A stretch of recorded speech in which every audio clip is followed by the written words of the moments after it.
path of Tony Parker and Frank Ntilikina also playing in NBA. Is our examples for you?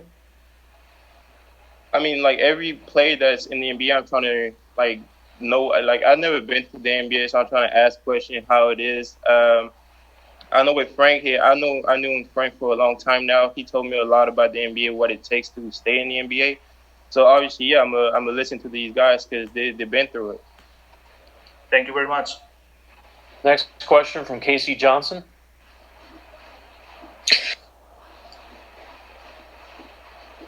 Thanks, Mark, and thank you, Killian.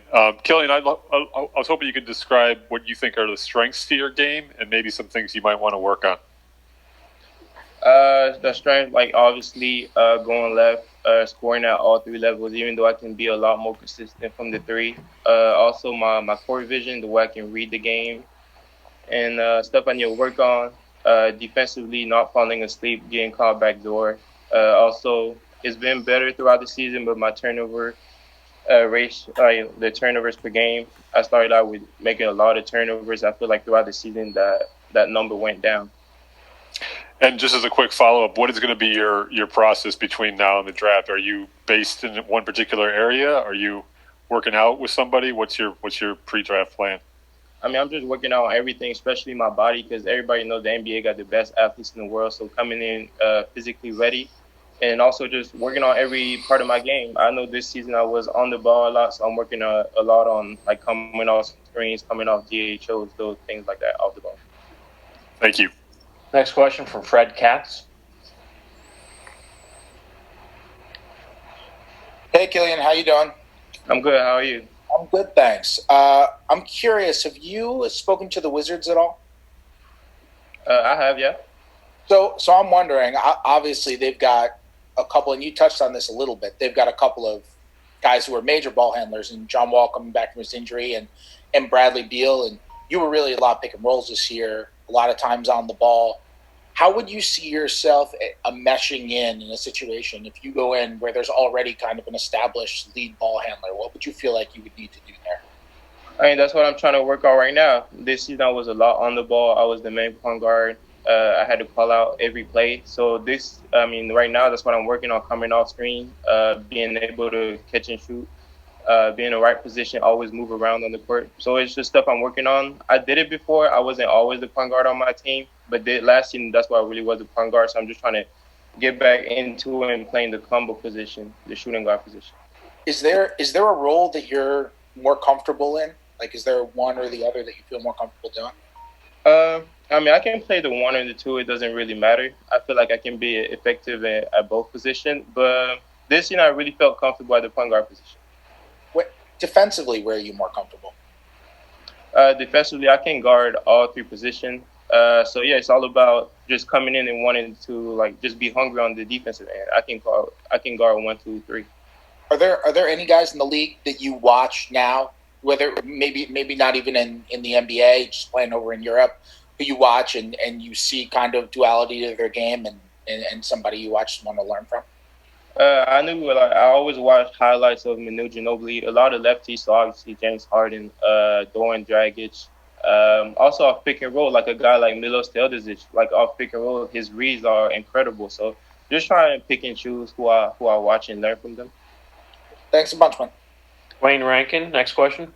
Thank you. Just wanted to follow up. You mentioned the guy off the pick and roll. I didn't catch the name. Who were you referring to? Milos Teodosic. Okay. Just wanted to make sure. And just to follow up on that, obviously, you look at the Phoenix Suns. They have a point guard, but they're obviously in the looking of a point guard for the future. Have you spoken with Phoenix, one, and then two, if so, what do you feel like when you look at them where you might be able to fit in? I have not spoken to the Phoenix Suns yet, but I feel like a team like this who already has a great scorer, just trying to make the game easier for him, like a scorer like Devin Booker, just trying to make the game easier for him, basically. And just to follow that up, when you watch the league and watch games, what are things that you look at and go, I can do that, like I can bring that right now? Then what are things you look at and go, okay, it's going to take me some time to be able to develop that part of my game? I'll say definitely the spacing on the court with the court being way bigger, and also not having having the 3 seconds on defense.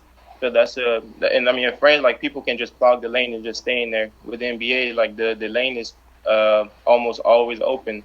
So I feel like that's somebody that can really help me in my game. And also, I'd say physically, coming in, like, you got guys like Pat Beverly, like, you got some real strong point guards, so you got to be ready physically. Thank you. Appreciate it.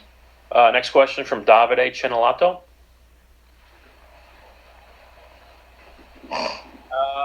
Hi, Killian. When did you decide the NBA was going to be in your future, and what do you expect from this draft process? I mean, since I was a kid, I always dreamed. I feel like that's every basketball player's dream, to make it to the NBA. But I feel like after the under 16, where we won and I got MVP, that's when I really started to get put on the map, and people started recognizing me. And that's where, like, I really felt like I can make it to the NBA.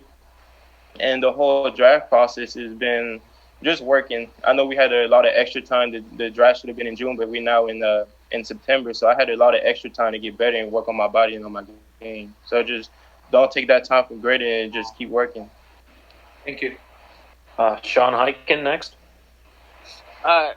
Killian, what's been the biggest challenge for you of just kind of this draft process being the way it was, with, the pandemic, shutting down the season, and then not being able to meet in person with any teams or interview or work out or in front of teams or any of this stuff? Like, what's been the weirdest part of this for you, or like the biggest challenge? I feel like the biggest challenge, like, I haven't played a 5-on-5 game since March, so I feel like I really miss playing, going out there and competing. And also, like, the player that I was back in March is not the same player that I am today. I've really developed a lot, so not being able, like, right now to show how I developed is kind of a weird thing. Steve Kyler, next question. Killian, you're going to be part of a draft class that's unprecedented, really, in the modern era, or you're not going to have a summer league. Normally, the league is getting ready to start preseason games. Not quite sure yet when the season's going to start. How are you dealing with all of the uncertainty? And again, the fact that you don't get to do what a normal draft pick does, which is go and meet with the teams and understand the organizations you're going to. How are you dealing with all of that uncertainty? I mean, you got to come in ready. Like, we won't have no summer league. Probably training camp going to be shorter, so just come in as physically ready as possible. Also, being game ready, because we won't have the time to adjust to, like, the summer league, have time to play a couple of games and adjust. We're going to be straight into it. So just come in as ready as possible. One follow-up to that, how are you going through that? I mean, are you working out? Where are you training at this point? And how are you trying to simulate that kind of game energy? Yeah, we got a lot of in-game stuff while we're working out with my trainer, Sean. A whole lot of ball movement, like pick and roll, just pass the ball, then relocate, a whole lot of movement. Thanks, Killian. Jason Jones, go ahead. Hey, Killian. Hi. Hi. You kind of touched on already about the idea of playing with another point guard, but how would you feel about a situation where maybe the point guard is a younger guy, like say a Sacramento, where they have a guy like De'Aaron Fox who's still young? How would you see yourself meshing with a guy who's closer to your age and adjusting to playing with someone who's also kind of still learning the position? I mean, age doesn't really matter. We're all just trying to come out there and compete and win the game at the end of the day. So, I mean, age is not a factor in this. And is Sacramento a team you've looked at or you've spoken to yet in this process? No, I haven't spoken to Sacramento. Okay. All right. Thank you. Peter Bott. Peter? Killian, hi. Wanted to ask you, have you had any conversations with Frank Ntilikina about possibly teaming up with the Knicks? And what have your interactions with the Knicks been so far? I've had an interview with the Knicks. I also spoke with Frank, and like he said, like, it would be dope because he's not really a true point guard. He can play the one or the two, so it will be a good duo. Also a French duo. Thank you. Next question from Robert Schaefer. Hey, Killian, thanks for taking the time. I'm wondering if you've spoken with the Bulls, and if you have, kind of what your impressions of that organization were. Yeah, I spoke with the Bulls a long time ago, and I mean it's a really interesting team. It's a young team that has they're fighting for a playoff spot, so it could be a real good spot for me. And kind of similar to some of the off-ball improvements you've said that you were looking to make, what have you thought about what your fit would be alongside? They've got kind of a young and high potential backcourt in Zach LaVine and Kobe White, and then also a guy like Lauri Markkanen, a potential pick and pop scoring big. Have you thought about how you would fit into that construct with the Bulls? I mean, yeah, I'm a real big playmaker. I love making the right play, finding my teammates open and trying to make the game easier for them. So I feel like I could fit great with a guy like Kobe White that can really score the ball, a guy like Zach LaVine, Lauri Markkanen that can pop out and shoot the three. Also, he kind of big and athletic, so throw a lot to him. So yeah, I can really fit in that group. Thank you. Leandro Sasso. Hi, Killian. What improvements you have to do to translate your basketball from Europe to NBA? And the success of Luka Doncic is an example for all European players who dreams with NBA? Yeah, right now just really working on my body, coming in physically ready. And Doncic, yeah, I mean, yeah, he's been a long time that a European player came in and just really made an impact right away. So he really paved the way for all European players. Omari, next question. Hey, Killian, I know you worked out with Will Bynum, I think, up until March. How would you describe your relationship with Will, and what were some of the things that you and him kind of worked on? What was that last part? How would you describe your relationship with Will Bynum, and what were some of the things that you and him worked on, obviously with him being a former NBA player? I worked out with Will. That was last summer. I'm supposed to work with Will, I think it's next week. So, yeah, I'm just looking forward to have Will back and he just teaching me the game. He's been in the league. I mean, he was in the league for a long time, especially with Detroit. So, yeah, just trying to, learn as much as possible about his experience in the NBA. Okay, next we'll go to Alex Kennedy. Hey, Killian. I'm curious, how much attention do you pay to mock drafts and, different draft coverage around this time of year? I mean, I don't really pay attention to them because at the end of the day, we don't know what's going to happen. So I don't really bother with it. I know my agent kind of keeps me up with that, like where could be some good fits where I can possibly go. But personally, I don't really pay attention to that. And just a quick follow-up, with how hard you've worked and your confidence in yourself, does it bother you when people talk about this draft class as being, a weaker class or criticize the class as a whole? I feel like this class got real great talents. So, just coming out there and just proving people wrong. Thank you. Next, we'll go to Mike Vorkunov. Mike? Hey, Killian. How are you? I was just wondering, when you said you've been watching all these guys on tape, Harden, Manu, Goran Dragic, what are you looking for when you're watching them on tape? And are you trying to see what parts of your game will translate to the NBA or what you need to add as you're trying to make that transition yourself? I mean, both. When I look at a guy like Dorn, especially these playoffs, his pick and roll, like how he can always go back to his left. Also, James Harden, the way he can, he's also a great passer of the pick and roll. Manu Ginobili is really his footwork and the way he can see the game. Just trying to pick and choose and add stuff to my game, see how they play the game also. Do you think just watching the playoffs as you have, there's a big difference from what you played in Europe versus how you would have to play in the NBA? I mean, yeah, there's a big difference. I feel like in Europe is more, it depends on the coach, but it's a slower style of play. It's, we call a lot of plays. Here it's more like the player got to make a play. So if you have an open shot right away, you got to take it. And it's just more like a fast pace. Thank you. Dimitri, go ahead. Hello, Killian. You played against Serbian Alexei Pokusevski in the World Championship of 2018. Alexei is one of the sleepers of this draft. Do you have any opinion about him?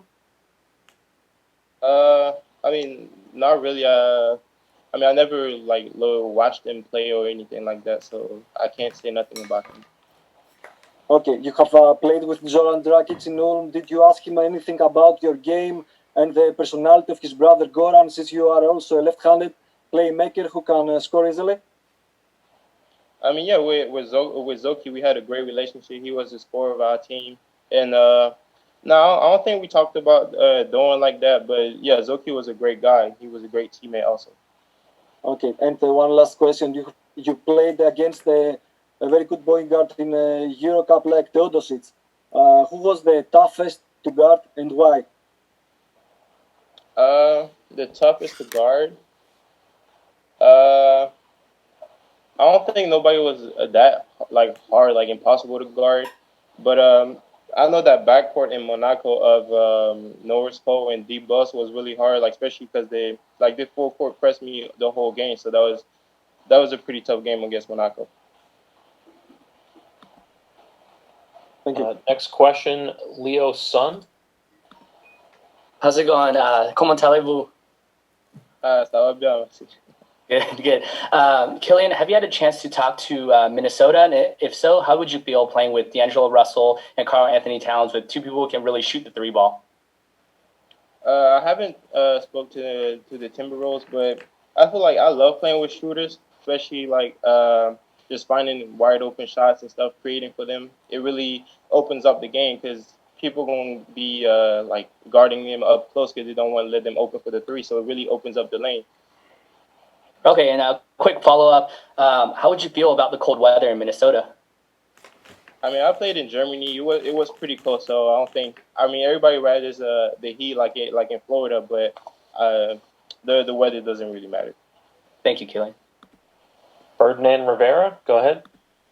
Hey, Killian from Puerto Rico. There are scouts who compare you with D'Angelo Russell. What do you think of that? And secondly, every player aspires to be the first pick. Why Killian Hayes should be the first pick?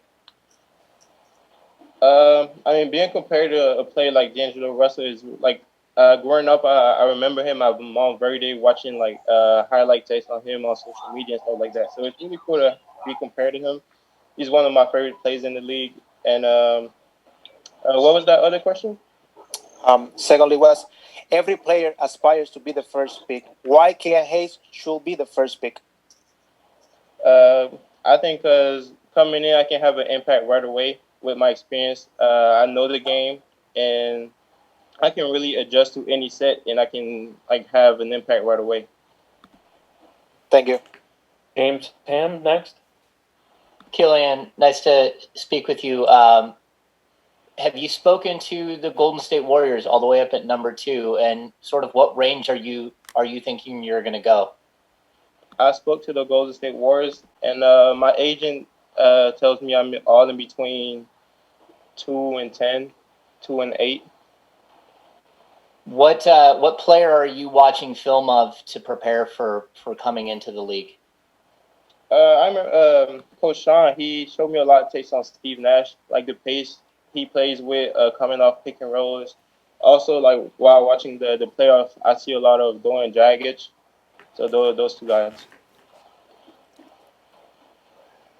Rich, go ahead. Next question. Hey, Killian. Going back to the Warriors. Είμαι live αυτή τη στιγμή, τον ακούω. Έχω κάνει 3 ερωτήσεις. Oh, hey, Killian. Sorry. Hey, Killian. Going back to the Warriors, there have been lots of rumors that the Warriors are really interested in you, and so I was wondering if you had heard about those rumors, and if so, do you ever find yourself sort of your mind wanders off to what it'd be like to play with Steph and Klay? I mean, we never know what can happen. They could have an interest, but at the end of the day, we won't know until draft night. But yeah, of course, when I had an interview, I thought a lot about playing with these guys, with guys like Draymond Green, Klay Thompson, Curry, that are really great shooters. So I feel like playing with them would be real fun. They make, like, you can see when they play the game, they always have fun on the court. Aitor Ficini, next. Killian, hey, which player would you like to play with in the current NBA? Which do you think has the best fit with your game? The best fit? I mean, I can play with a lot of players. I mean, I love having an athletic big man that can catch lob. I also like playing with a shooters on the floor. So I feel like a lot of players fit in those categories. Okay, thank you. Christos Saltis? Killian, when you start to play ball, who was your role model as a player? And about the next season in NBA, how you imagine the season, and with which result will be satisfied for you personally? So yeah, growing up, I was a big Dwayne Wade fan. So I watched a lot of YouTube highlights on Dwayne Wade, also Derrick Rose. And for next season to be a successful season is just to be like a starter on my team, having a great role on the team, also being Rookie of the Year. And also,